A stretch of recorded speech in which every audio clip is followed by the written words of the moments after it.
My wife handed me the envelope from the hospital with a tired smile, saying the discharge papers were all inside.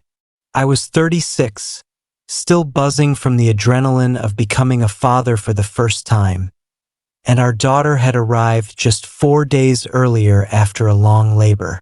Elena, 32, looked exhausted but radiant in the hospital bed, cradling the baby while I fumbled through the forms to make sure everything was in order before we headed home. I pulled out the birth certificate copy and scanned it quickly. The name we'd spent months debating stared back at me, except it wasn't the one we'd chosen. We'd agreed on Sophia Grace Carter after my grandmother. Instead, it read Isabella Marie Carter. Isabella, the name her old college boyfriend had always said he wanted for a daughter someday. My stomach tightened. I looked up. Elena, why does it say Isabella? We settled on Sophia. She didn't meet my eyes at first, just adjusted the blanket around the baby. Then she shrugged, a small, almost amused sound escaping her lips. I changed my mind in the moment. Isabella felt right. Isabella, like the name Ryan used to talk about all the time. Her expression shifted, the softness draining away as something sharper took its place. She finally looked at me, and there was no remorse there. You caught that fast, she said, her voice low. Fine. Yes, like Ryan. Because she's his David, not yours. The words landed like a punch I hadn't braced for. The room felt suddenly too bright, too loud with the beeping monitors down the hall. What are you talking about? I managed. She gave a short, bitter laugh. Ryan and I reconnected about 18 months ago. It just happened. The baby is his. I thought you'd figure it out eventually, but I didn't expect it this soon. I stood there, the paper trembling slightly in my hand. You've been cheating on me for over a year? She nodded, unapologetic.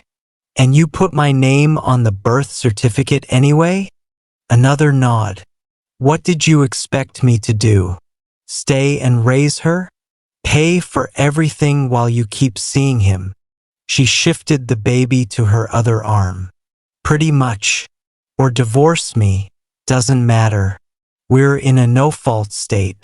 I'll get half the assets, spousal support, child support. You can walk away from the day-to-day if you want, but you'll still provide. Either way, I'm covered. Her tone was so matter-of-fact, like she was explaining a business deal she'd already won.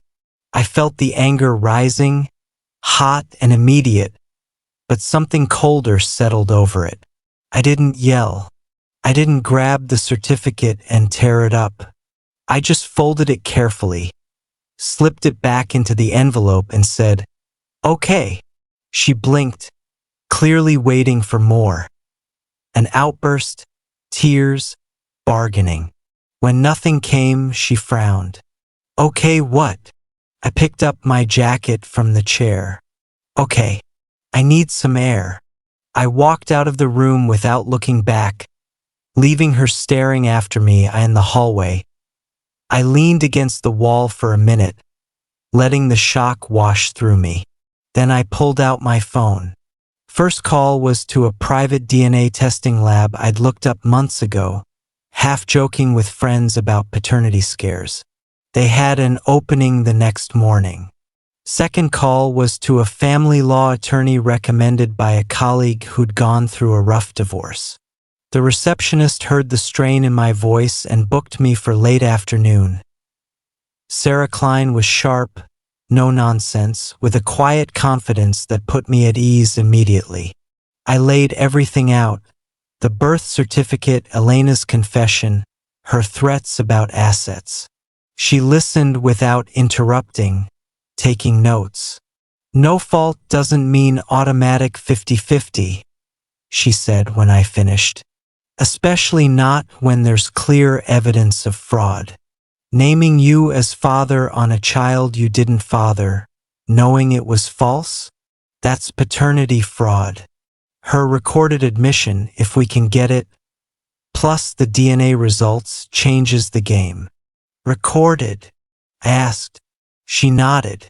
Start documenting everything. Texts, emails, voicemails. Don't engage emotionally. Let her think she's in control. She outlined next steps.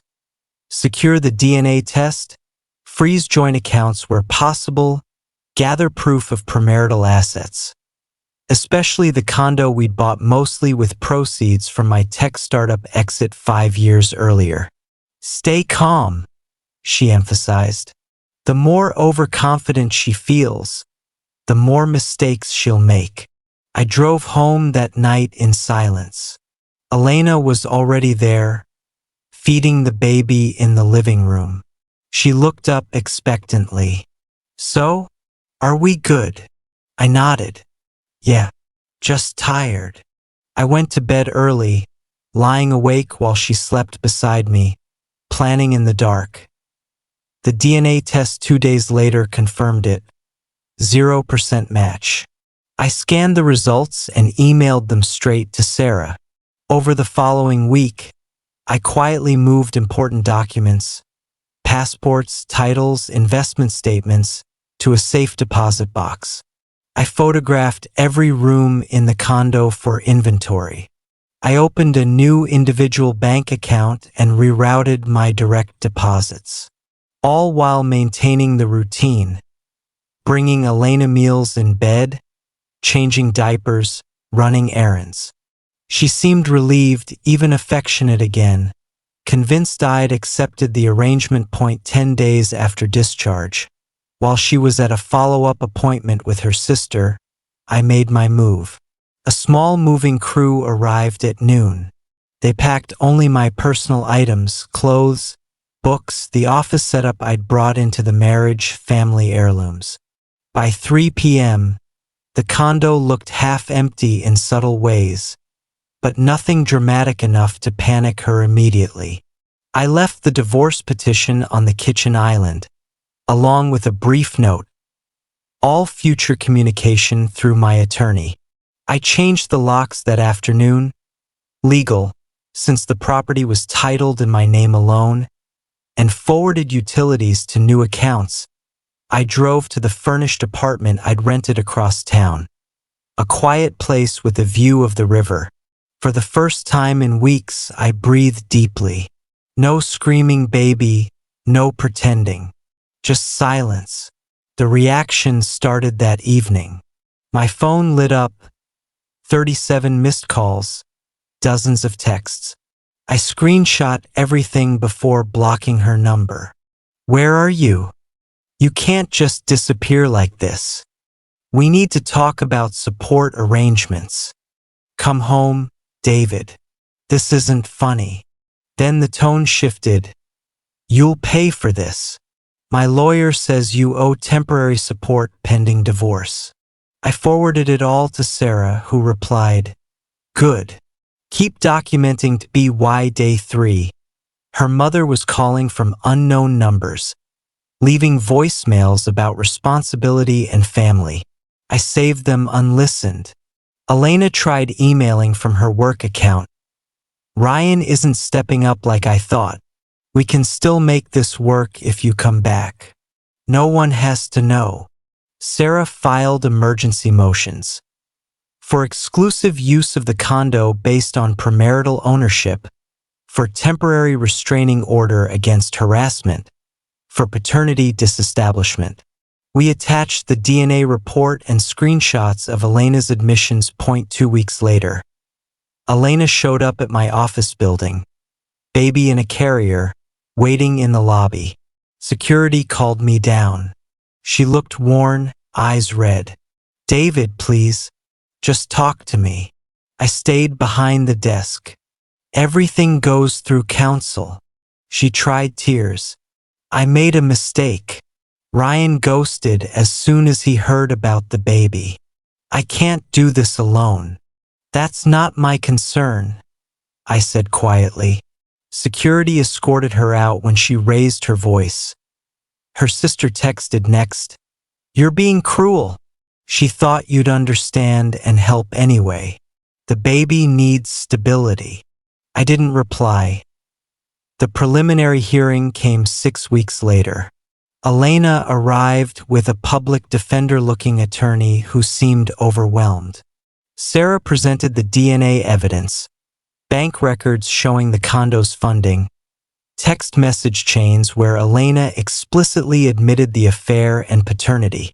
The judge granted me temporary exclusive occupancy, froze remaining joint assets, and scheduled a final hearing in 60 days.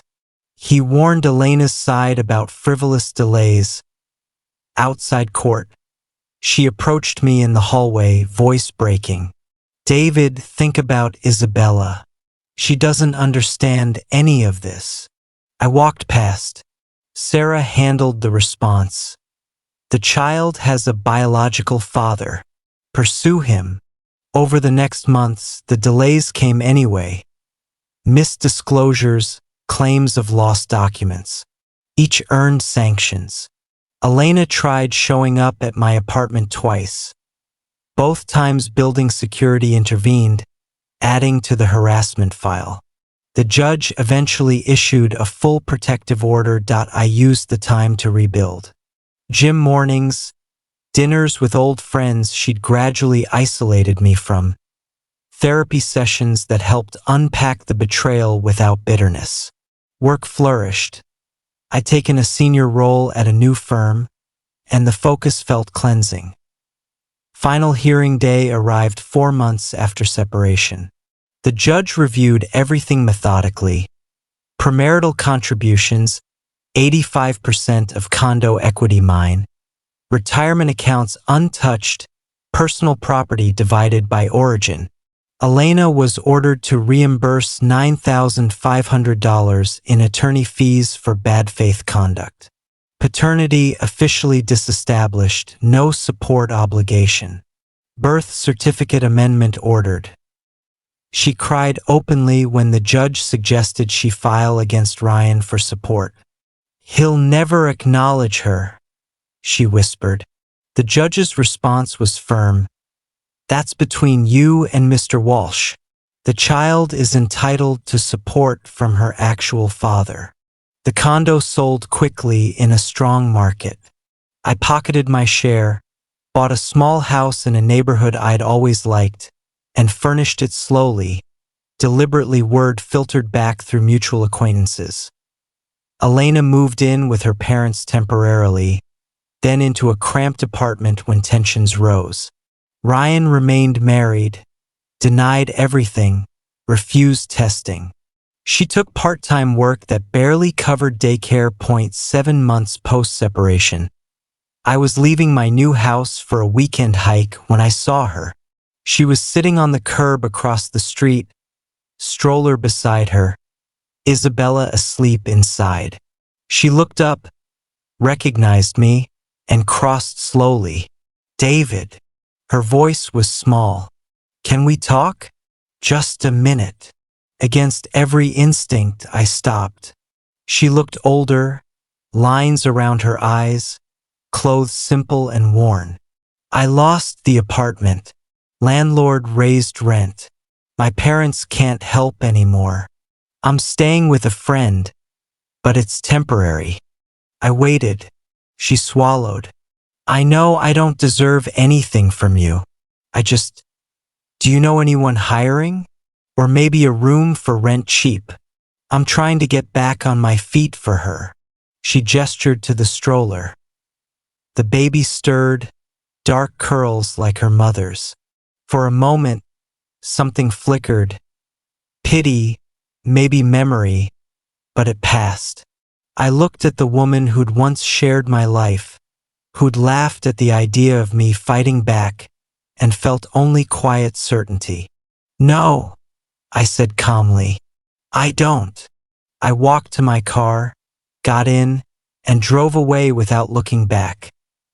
That evening, hiking alone as the sun set over the ridge, I realized the deepest satisfaction wasn't the legal win or keeping what was mine.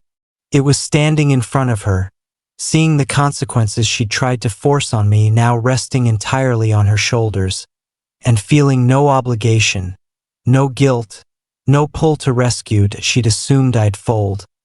Stay silent and pay or rage and lose. Instead, I'd moved quietly, protected myself, and let the truth do its work. I'd refused to play the role she'd assigned me.